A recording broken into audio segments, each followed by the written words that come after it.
First question ఏంటి అంటే ఒక కామన్ మ్యాన్ న్యాయ వ్యవస్థను ఆశ్రయించడానికి ఎంత ఖర్చు అవుతుంది. సెకండ్ క్వశ్చన్ ఏంటి అంటే లాకప్ లో పెట్టడం. థర్డ్ క్వశ్చన్ ఏంటి అంటే విపరీతంగా కొడతారు. ఫోర్త్ క్వశ్చన్ లాకప్ డెత్స్ ని ఎవరు క్వశ్చన్ చేయాలి. ఫిఫ్త్ క్వశ్చన్ కంచె చేయను వేసినట్టు ఈ అన్యాయం పోలీసులే చేస్తే పోలీసుల దగ్గరికి ఎట్లా పోతారు.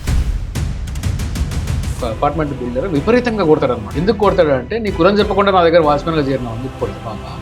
ఒక షాకింగ్ సీన్ అక్కడ. 4 ఏళ్ల పాప కింద కూర్చోండి, వాచ్మెన్ వైపు చేతులు కట్టుకొని ఒక మూలకు నించో ఉన్నాడు. అక్యూజ్ ఉన్నాడు, వాడు కోసం కాఫీ తాగుతాడు. రియల్ గా పోలీస్ స్టేషన్ కి వెళ్తే చాలా తక్కువ మంది రెస్పెక్ట్ తో ట్రీట్ చేస్తారు. వాళ్ళకు రిపోర్ట్ పంపిస్తారు కదా, ఆ రిపోర్ట్ ని ఆ సీనియర్ జడ్జి ఇట్లా చూసి ఇట్లా పక్కన పడేసి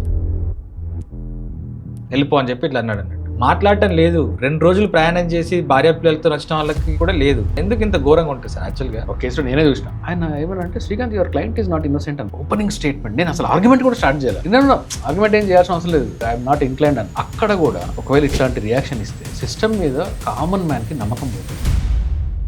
హెల్మెట్ ఎందుకు పెట్టుకుంటారు?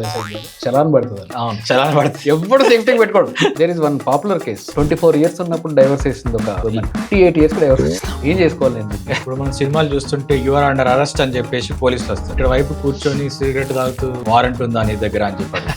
ఏంది ఆ సినిమా? ఏంది చిరంజీవి గారి ఖైదీ. నేను సంతకం పెట్టను, వేలుముద్ర వేయను. పోలీస్ స్టేషన్ లో నేనే ఇవన్నీ క్రైమ్ చేసినా రాసిచ్చినా గానీ కోర్టుకు వచ్చిన తర్వాత ఆ పేపర్ ని డస్ట్బిన్ లో పడేస్తాను.